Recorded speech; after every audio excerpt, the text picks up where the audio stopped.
Potem, ko je prišla ta točka, da sem jaz zbolela v smislu, da se mi je toliko že v glav vrtel, da jaz več hoditi nisem mogla. Takrat sem pa jaz en jutar ona dva otročka moja dva gledala. Sem rekla, ona dva rabita mamo živo. In takrat sem jaz spakirala in šla. Spakirala in takrat mi je bilo vse in za denar. In če imam še kdaj, starši so mi pomagali, pač takrat pol otroke sem si službo našla in sem tudi podpisala, so odrekla premoženju. Sam mir hočem.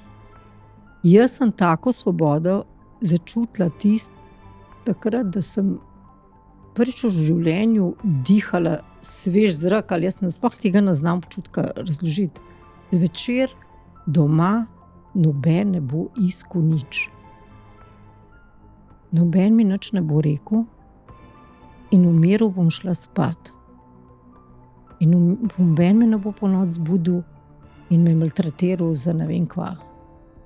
Tako da ja, veliko poguma pravijo, da sem imela.